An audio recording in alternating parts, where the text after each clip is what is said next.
He says, I will return again to my place until they acknowledge their offense, and then they will seek my face, and in their affliction they will earnestly seek me.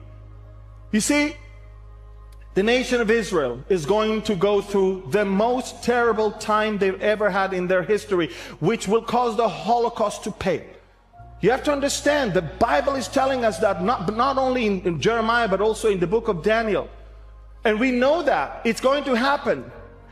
But Jesus is coming back. He's going to save them, and he will sit on the throne of David, as we see in 2 Samuel and Luke chapter 1. And he will reign from Jerusalem. Isn't that great? Jesus will reign from Jerusalem, but this time you're part of it. All of you. Look at you. Aren't we pathetic? I mean, look at your picture from 20 years ago. We're dying, okay? But we are having a title of ambassadors of Christ right now. We're all ambassadors. You can have a card, ambassador, whatever. What is your name, sir? Chris, Ambassador Chris. Hi, how are you? On the back of the card, put Governor and Judge Chris, okay? Now, you only show the ambassador. But when you come back with Jesus to Jerusalem, flip it and say, deal with it, because I am now reigning and ruling with Christ for 1,000 years. We know that Isaiah 24 said, the moon will be disgraced and the sun is shamed, for the Lord of hosts will reign on Mount Zion and in Jerusalem before his elders gloriously. Jeremiah speaks about it in chapter 3 verse 17 also. And Revelation 20, blessed and holy is he who has part in the first resurrection. We all will have part in the first resurrection. The first resurrection begins with the resurrection of Jesus, and it will end with our resurrection when we are raptured. Over such the second death has no power, but they shall be priests of God and of Christ, and shall reign with him 1,000 years. So, Governor Chris, nice to meet you. Now, the reality that one must be born again was first introduced to the Jewish people.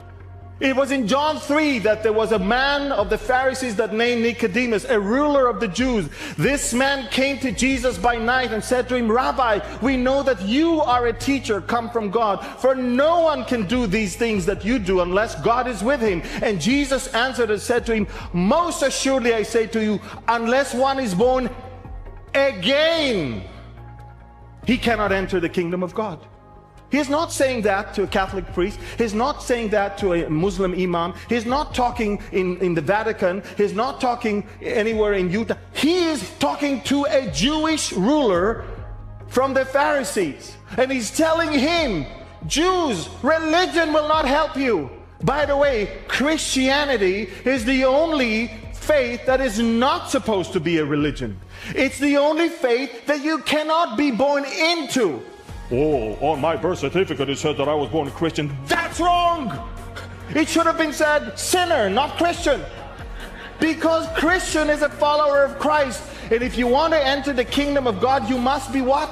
Born again. There are no born again Christians and born once Christians.